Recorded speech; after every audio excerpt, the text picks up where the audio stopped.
It's time to accelerate. Hi, I'm your host, Andy Paul. Join me as I host conversations with the leading experts in sales, marketing, sales automation, sales process, leadership, management, training, coaching, any resource that I believe to help you accelerate the growth of your sales, your business, and most importantly, you. Hello, and welcome to Accelerate.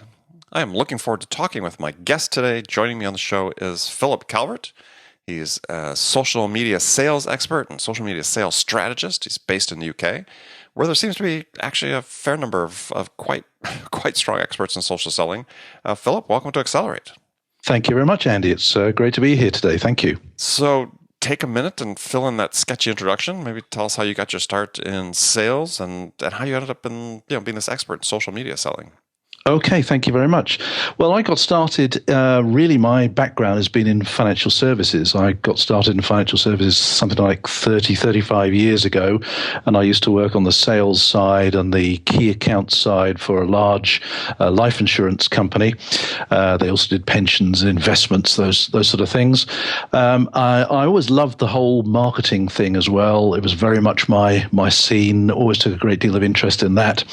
And after quite a few years, it was about 15, 18 years ago, I was given the check and so told that my services were no longer required, and off I went.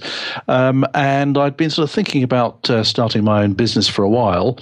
And almost the day after I left employment, I went to a networking event here in the UK, and the speaker, I'd never heard of the speaker before, but to cut a very long story short, it was somebody from a website called Academy. So that's Academy, but with an E on the front, academy.com, which it transpired was probably the first business-to-business social networking site. It focused very much on small business owners, although it also had some very, very successful international entrepreneurs on the site as well. And this concept of being able to network with people online really got my attention. I'm not quite sure why it did. Maybe there was an inherent laziness that I didn't have to leave the house to actually go and meet people. But there was certainly something that I thought, well, this is really interesting. I could potentially meet virtually dozens of people every single day. And I signed up for this site, and you created a profile page. In fact, Academy was around quite a few years before LinkedIn appeared. Right. Back in 1998, wow. Academy, it was doing what LinkedIn does now. It looked a bit clunky. That's the way the internet was back then. But it did the job, and very effective it was too. But what was really interesting was when you actually went along to a real networking meeting that Academy used to host quite regularly, the amazing thing was that you could walk into a room full of people that you'd never actually met in the real world before, but you felt that you already knew them. You saw their photo, you knew quite a lot about them. And this, to me, just really grabbed my attention very, very quickly. And I kind of absorbed myself into it. And literally the next day, so I was kicked out of my job on one day. I went to this meeting the next day. And the day after that, I decided, well, I'm going to set up my own online community within financial services. Mm-hmm. That was an industry I knew quite a lot about. In particular, I knew an awful lot of financial advisors, financial planners. So I created, just like LinkedIn has groups, you could do that on Academy. I created a group for financial advisors. And this grew really quite quickly, and we promoted it under the concept that financial advisors could network, exchange best practice, share ideas, ask questions, give answers, and so on and so forth. And it really went very well. And 2 or 3 years later, we realized that we were going to have to actually build a website for this rather than run it as a group sitting on the Academy site. And back in 2008, we set up our site at www.ifalife.com, and it's still going strong today. So this is a community of financial advisors That's right. Just in the UK, or is it worldwide? It's predominantly in the UK, but we have financial advisors from all over the world join the site. And really what's fantastic, I mean, this is one of the great things about the internet and social media, is the ability to share ideas and best practice across international borders. Wherever you happen to be based in the world, you have something to add to a conversation that's taking place. And you see that on LinkedIn every day. So that's how I really got started in it. And I guess if you're the founder of a social networking site, you get asked to speak about social media. And that's basically what I do. And I've managed to expand that from not just social media within financial services, but social media within other highly regulated industries like law, accountancy, pharmaceutical, and so on and so forth. So let's get into the pharmaceutical, because that's it's a big business to business sales arena. I mean, the U.S. there's still one of the, I don't want to say one of the last vestiges, but still the trend toward inside sales. This is still notable, at least the pharmaceutical industry, for the number of reps that are out in the field, calling on doctors and so on. So that's a really an expensive sales model. So how are your pharma companies, how are they changing their model and using social media and social selling to sort of reduce the reliance on, going out and making calls on, 20, 30, 40 doctors a day? That's a really good question. The pharmaceutical industry, like any other regulated industry, is one of those industries that knows it needs to be looking much more closely at social media. But my goodness, is it nervous for all the reasons that we can think of. The magic compliance word comes up time and time again, and all regulated industries, they know they need to be getting involved with this, but they are extremely nervous about doing anything that goes out of line against the rules. So it's still very much a learning process. What's interesting is you look at LinkedIn, been around since around 2003-ish. Not everybody's on LinkedIn. There's, they still have many new members joining every single day. And you would think that if this technology goes back all those years, you'd think that most of us in the world of business would kind of have got it by now. But my experience of most industries is they still look at social media as something a bit new, something that the kids are using, something they're a bit nervous about, but at the same time they think there really is huge potential here if we get it right. And it's the if we get it right bit that I'm most fascinated by. I look at LinkedIn. If I take financial services as an industry for sake of example, in the UK, when I ask audiences, in fact, any industry for that matter, hands up if you have a profile on LinkedIn, almost everybody puts their hands up. Almost everyone. Except what does that profile look like, though? Well, that's the interesting thing. So I then say to them, well, now put your hands up if you know why you're on LinkedIn. And hardly any hands go up at all. And there's the thing. And I guess it's like any other bit of software that you use in your business, whether it's your CRM system or whatever it is that you use, or specialist software that you use in your business.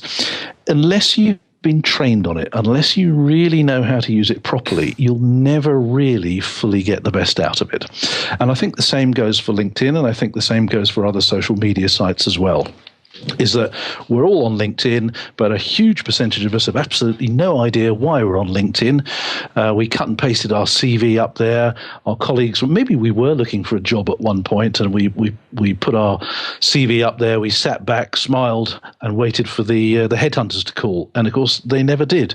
Right. But and I think it's still the case that most people look at LinkedIn as a really fancy job site, when in fact today it is very much a real-time networking and sales platform. Well, yeah. I mean, if you look at it from the standpoint of a personal brand, that is the website for your personal brand. It certainly is, and this is another issue that I think a lot of industries struggle with. And in fact, the bigger your company is, the more awkward you find social media. And certainly companies that have got some history to them, that have been around for quite a few years, you want people to buy into your brand values, your reputation, what you stand for, and your history.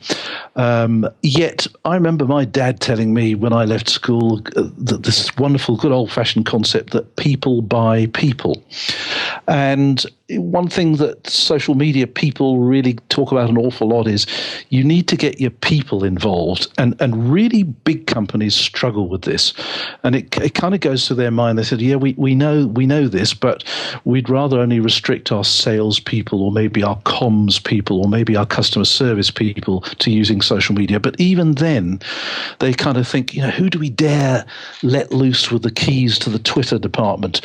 Who do we dare let loose? Who can we trust enough to represent us as an organization? And so that's something that they really struggle with. Well, so how do you resolve that, though? Because that is sort of the key issue, is this push-pull, as you're talking about, especially bigger companies that are more brand conscious. If we turn everybody loose on social media, are we diluting our message? We're having multiple messages out there. But the fact is, in sales, that if you're a salesperson, you call on a potential customer. The first thing they're going to do, besides maybe first they'll look at your company, and secondly they're going to look at you at LinkedIn. Yeah, I think in this day and age, I think we all know this. Everybody in every organization is potentially a salesperson. Yes, there's a group of people who go out there and do the face-to-face stuff or the telesales stuff, but everybody, and increasingly people like customer service people.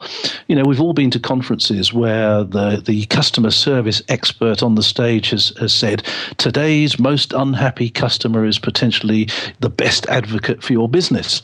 And social media is increasingly being used in the customer service environment. Not very well in a lot of cases, but really we're starting to see more and more people within organizations across all different areas of a business starting to get involved. But I think the answer is twofold. First of all, your social media philosophy as a business has to be extremely clear to every single employee, and it's got to be written into the social media policy that you have, and it has to say really quite clearly that as an organization we believe in social.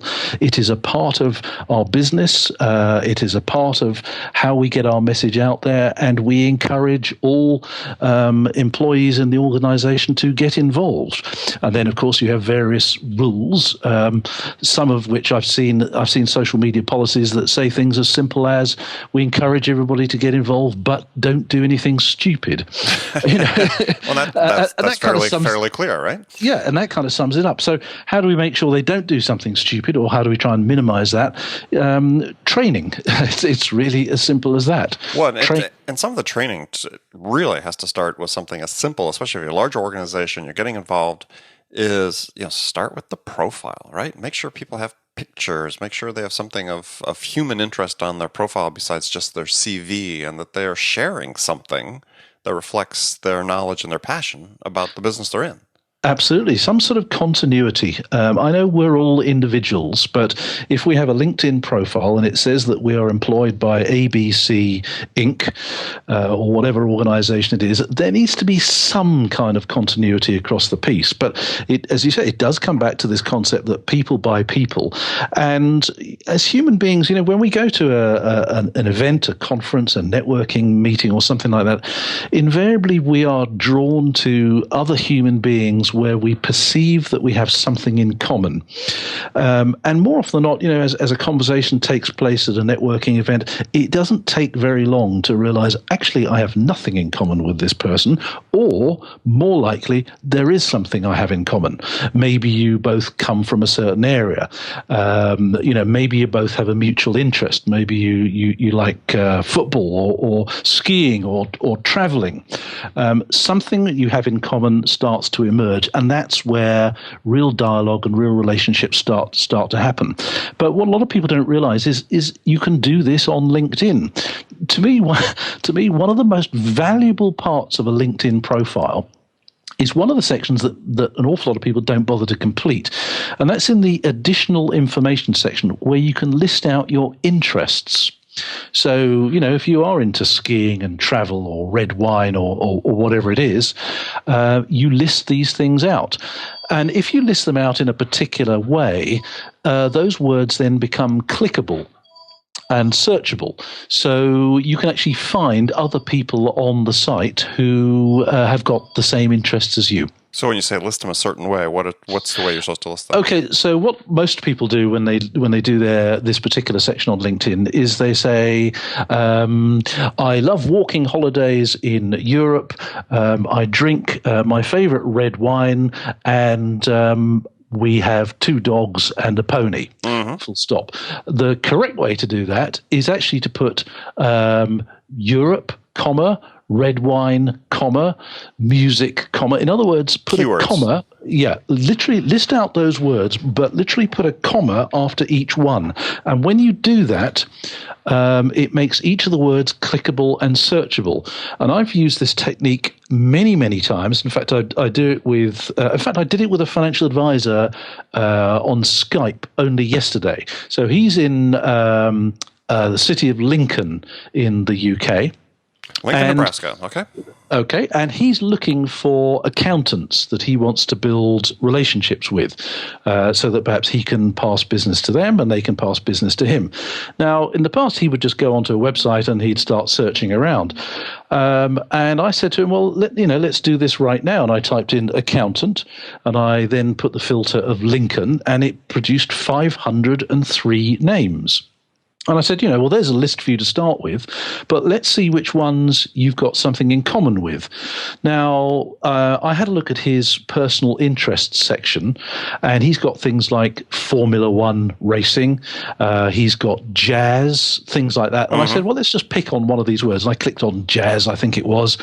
And then so LinkedIn then shows me everybody else on LinkedIn who's got jazz in their profile. But then I use the filters, and I then put by location, Lincoln, and I also put by industry, which I think was financial services or accounting, whatever. And it narrowed that list of 503 down to 4 people. Now, those are 4 people that will have a conversation with him, because if he can see quite clearly we've got something in common, there's a great opportunity for them to connect. Well, so it's a great tip. I mean, for people who are, if you're a sales rep and a sales professional, and you're thinking about, okay, how do I connect with people? Yeah, instead of doing it just by industry and so on, is sort of tip it on its head, as you said. Start with the personal interests that you have in common, and then filter down to the industry that you're serving. Yeah, Andy, I mean, you're a speaker. I've done this with, I do kickboxing, for example. It's one of my interests. And I thought, let's see if I can find a speaker booker or someone in a speaker bureau or a conference organizer that I've got something in common with. And I clicked on the word kickboxing in my profile. LinkedIn finds everybody else on the site who's got kickboxing in their profile. And then I literally narrow it down and filter it down by industry and location, and there you go. I can find myself 3 or 4 people that I can quite comfortably approach, knowing we've got something in common, and we can have a bit of a chat about kickboxing. Very interesting. That's a great tip. Another interesting thing you talked about in an article, which I thought was a great way for connecting with people, is, and it sort of tied this a little bit, is what you called the loose connection. Ah, yes. That I thought was really a very thoughtful and indirect way to identify people to talk with. So if you could run people through that, I think is a great tip. Well, I've always, in many ways, it's a bit like what we've just been talking about. This concept that people buy people, and I talk to networking experts and about, should we connect with everybody who wants to connect with us, on any social site, or should we just connect with people in our niche? And there seem to be two schools of thought on this, and people have different opinions on it. One school of thought is, just focus on the niche, and the other school of thought is connect with absolutely everybody. And my personal view is I try to connect with everybody I possibly can, with the exception of the very obvious spammers. Mm-hmm. And I do this because it dramatically increases the likelihood that there will be a connection there somewhere. And I think it's really important for people to remember that networking is not an activity where you are looking for opportunities to do business yourself. I know that sounds really quite odd, but let's just put this into context. We've all been to networking events where maybe there's drinks or something or canapes before a particular event, but there's always a couple of people who sneak into the room first and they put their business cards on all the chairs. Yeah, we've seen that. Yeah. Now those are the sort of networkers who've got a frame of mind that says, I'm giving up this couple of hours this evening or this lunchtime or this breakfast meeting, and I'm going to really make the most of it and get everything I can out of it. When in fact the best networkers are the people who take exactly the opposite view. They go to a networking event with the intention of thinking, right, who can I help today? Who from my network could I introduce to somebody that I'm going to meet? And it's the loose connections that I'm particularly interested in. It's, the chances are, Andy, you and I may never do business together, but you've probably got a connection to somebody that I might find useful, or there could be potential for some sort of relationship there, and that's kind of what I call a loose connection. It's not me to you; it's me to somebody you might know, who you could introduce me to, or somebody that I could help out in some way, shape, or form. So it's and LinkedIn help us brilliantly with this. It's the second and third degree connections which I think are really important. So, yeah, but you had I don't remember, you had a specific process you sort of advocated for people to use to identify those loose connections that would be useful. I can't remember, to be quite honest. It's an interesting. I certainly remember writing the article, but see, that's trouble. So we do research in your past. We find out what's going on. That's fantastic. Was that on my website? It sounds like one from a while ago. It was. Well, we'll link to it in the show notes page for the episode. But yeah, we'll bless it. We'll provide a link to that. But it's sort of followed on what you talked about. But so let's move on to sort of the next topic. Then is one of the things about social media that people have that they talk about is it's really good for is just making those initial connections. But how are you finding it's valuable for the people you work with that when they get into the middle of the funnel, right? And we presume it's always good at making connections to put people into the top of the funnel, your sales funnel. But do you have any strategies for using social media in the middle of the funnel? Can you give me an example? What sort of scenario are you thinking of? Well, once you get past that initial connection, you're actually selling them, right? So often people look at socials. Well, that's a great way to engage with people. But then once I sell them, social sort of falls off the map. So do you have any advice you give to people sort of like that middle of the funnel? That's really interesting. Many people get very wrapped up in the technology of social media. And I see businesses saying, they look at their competitors and they go, well, our competitor down the road, they've got a YouTube channel. Maybe we should give that a go. And they see somebody else down the road, they're using a company page on LinkedIn. Maybe we should give that a go.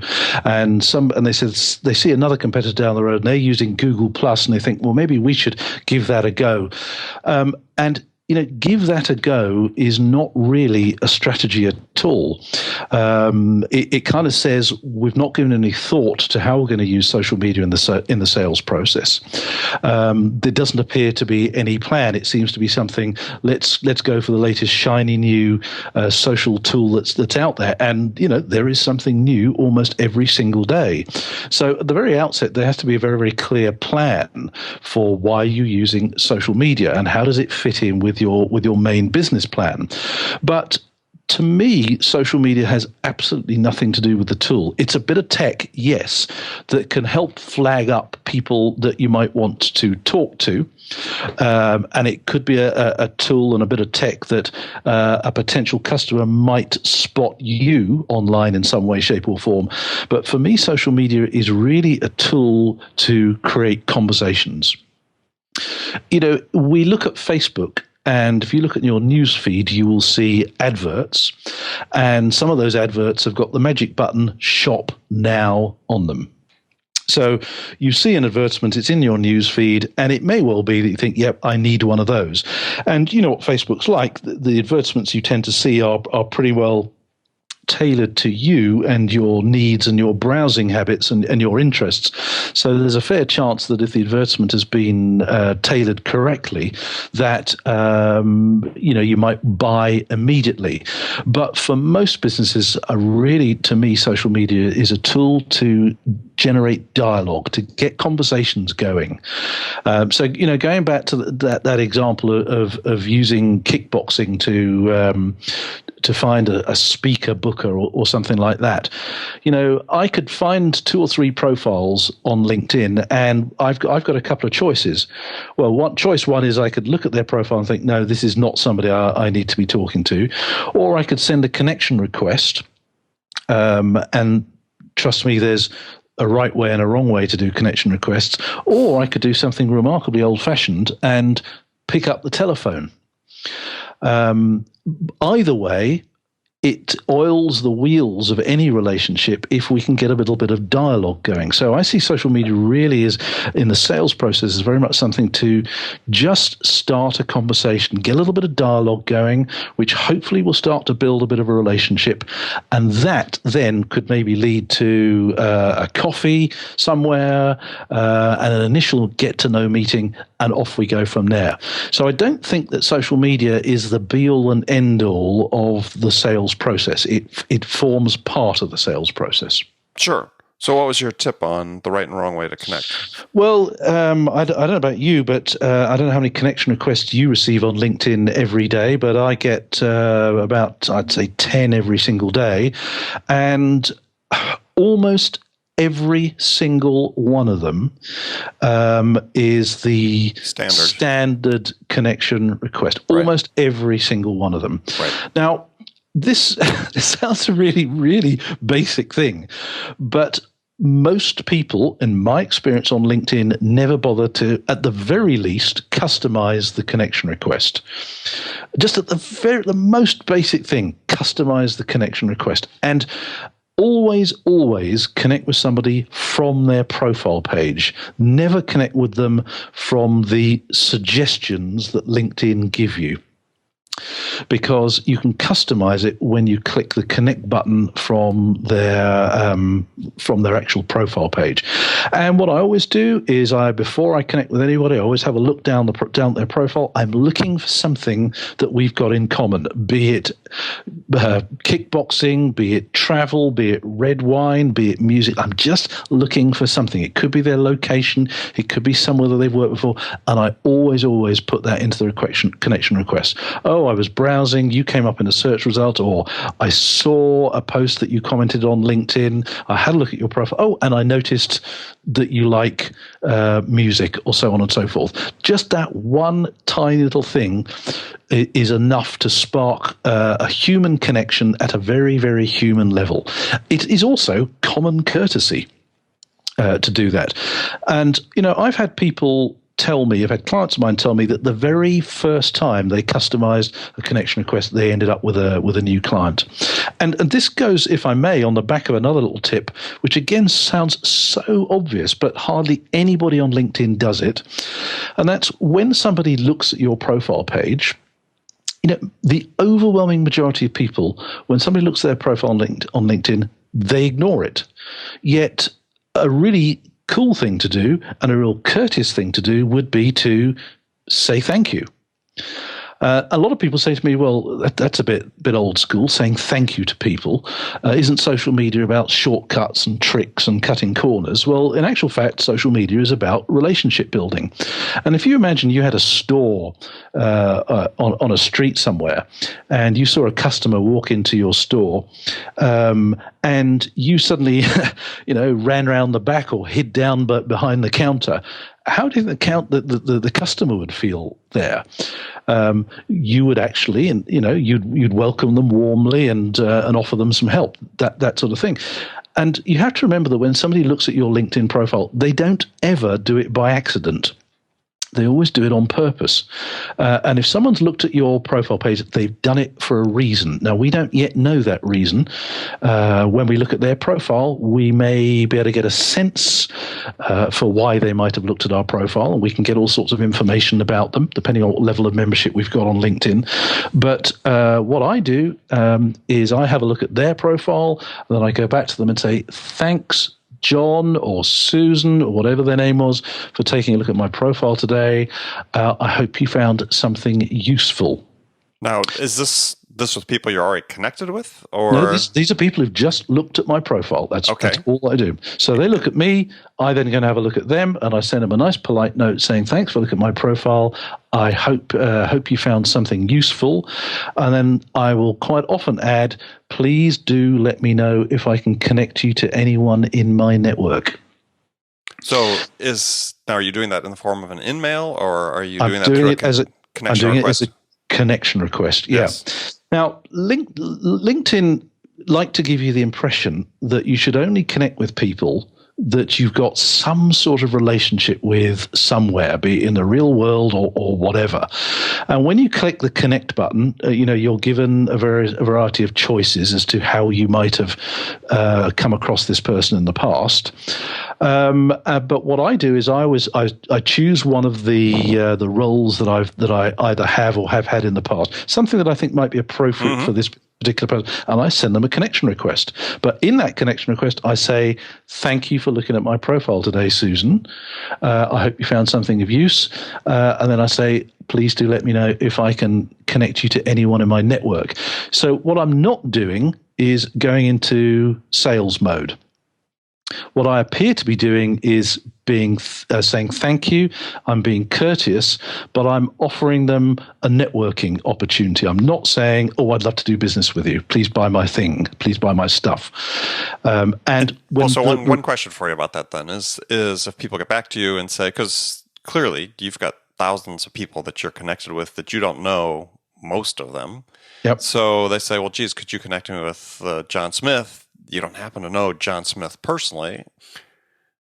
That's one way of doing it. Yeah, you go through somebody who does actually know them. I think when you do this, when you connect with people, you have to use a little bit of common sense and courtesy here, and just to think, what is the best way of starting to build the relationship with this person? It may well be that the best way of starting to build a relationship with this person is to pick up the telephone, or maybe send them an email. Perhaps, it's pretty easy to find people's email addresses, even if they're not on their profile somewhere. So you've got a variety of different ways to do it, and it's not always the best way. The best way is not always to do it through LinkedIn. Sometimes it's better to actually pick the phone up, or do it another way, or maybe visit their website and just find other ways, but to think carefully about this. But really, a very good way to do it is to send them a connection request. And, they don't receive, the person receiving your connection request doesn't receive a message saying, Philip Calvert wants to connect with you. He says you used to work together 10 years ago. They don't get that message. All they get is a connection request from you. But if that message is personalized, courteous, friendly, not an obvious sales approach, you will then find that the number of people wanting to connect with you significantly increases. And again, I've had people tell me the very first time they said thank you to someone in the form of a connection request, they've attracted new clients. Excellent. Philip, now we move into the last segment of my show where I've got some standard questions I ask all my guests and that I subject all my guests to it, depending on your perspective. Okay. And the first one's really a hypothetical scenario. You've just been hired as a new sales leader at a company whose sales have stalled out. CEO is anxious to get things turned around. It's going to be your job to sort of manage that. So what 2 steps would you take your first week on the job that could have the biggest impact? Okay. From my perspective, with an interest in social media, I would be looking to make sure that our organization really knew its customers and its existing customers and what those customers are doing online. Depending on the industry that we're focused on, increasingly a sales journey starts online these days, which would suggest to me that many of our customers are probably online in some way, shape, or form. We already know quite a lot about our customers. We've done our due diligence. We've done our fact finding, depending on what industry we're on. But one thing I find time and time again is we've never done an audit of what social networking sites our customers are using. So that would be something I would start straight away with and do a proper audit, go through our entire customer base, our best customers, our key accounts, but also the customers that have only done a little bit of business with us in the past, and find out what they're doing online, what social networking sites they hang out on, so that I can actually watch and listen to them online, or at least our sales force can do this. This is one of the great things about social media that used to be really, really difficult. Typically in a business, our communication model is such that we as a business proactively communicate outwards with our customers. And we do this one at a time, and we also do it one to many through maybe newsletters and so on and so forth. And also the other model is that our customers communicate with us. The bit that's missing is our customers talking to each other. Very often, somebody became a customer because they had a conversation with somebody who is already a customer. That often happens in professional services, for example. Now, wouldn't it be great if we as the business was able to listen to the conversations that are taking place between the customers? And with social media, you can do that. We can go online. There's a whole variety of tools that you can use, even at the most basic level, like something like Hootsuite or TweetDeck. Right. You can follow your customers and you can watch what they're talking about online, and use a variety of tools to observe that data and to follow trends to see how things are going. To me, this is really what social media is all about. Many organizations have focus groups, for example, where they'll get some of their best customers into a room, get some food and drink down their necks, and you maybe give them a bit of a dog and pony show, and you ask for feedback. And it's all great. But today with social media, we can use it as a listening tool. So many businesses they look at social media, they think sales and marketing, they think outward bound communication, when in fact one of its most valuable properties, social media, is as a listening and a research tool. Okay. So if I was the CEO, that's what I'd be doing. I would make absolutely sure that our data on where our customers are on the social spectrum, that we absolutely nail that one down, and that we dedicate a team to listening to our customers online. And then the next step would be to start to build a strategy to engage with those people. To start, again, not going straight into sales mode, but to slowly but surely engaging them in conversations so that we can constantly keep the plate spinning with relationships. This is such a powerful thing with social media, is that we can be just gently talking to them constantly. All right. While you're not talking to your customers, other people are. Exactly. All right, so some rapid fire questions for you. Give me one-word answers if you wish, or elaborate. And the first one is, when you, Philip, are out selling your own services, what's your most powerful sales attribute? Speaking. Whilst I'm the first person to say social media is absolutely fantastic, I'm also the first person to say that enabling people to see the whites of your eyes is pretty important, to be quite honest. All right, so who's your sales role model? Oh, my goodness me, there's a really good question. Well, so the name that really popped into my head straight away there was Dennis Waitley and Tom Peters. Dennis Waitley talked a huge amount of sense in terms of relationships. And Tom Peters also talked sense, but there was a sort of a presence to him that I really, really admired. These days, whilst those two people are extremely important, we have a lot of new kids on the block, don't we? I have to say, people like Elon Musk are incredibly impactful in many people's lives for their sheer ability to think on a scale the like of which most of us simply couldn't imagine. Okay, good answer. So what's one book you'd recommend that every salesperson read? Get More Referrals Now by Bill Cates. Yep, great. And he's been on the show, been a guest. It's a great Has book. he now? Oh, yes. Fantastic. Yeah. All right, so last question for you. What music's on your playlist these days? Joe Bonamassa. Okay. Glenn Hughes used to be with Deep Purple. Right. And I have to say, I do like a bit of Metallica now and again. There you go. I think they're coming out with something new, if I recall properly. So yes, they are. Yeah. So okay. Well, excellent. Well, Philip, thanks for being on the show. Tell people how they can connect with you. Okay, so my website is philipcalvert.com. You can find me on Twitter at philipcalvert. And if you would like to connect with me on LinkedIn, just search for social media speaker. Excellent. Okay. And that's Philip with one L. Philip with one L, yes. People remember. Well, again, thank you again for being on the show. It's a great pleasure. And remember, friends, thank you for listening today, and make it a part of your day every day to deliberately learn something new to help you accelerate your success. And one easy way to do that is to take a minute and subscribe to this podcast, Accelerate.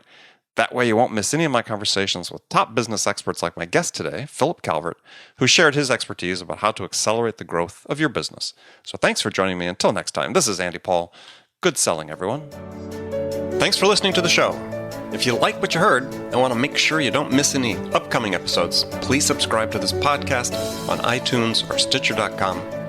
For more information about today's guest, visit my website at andypaul.com.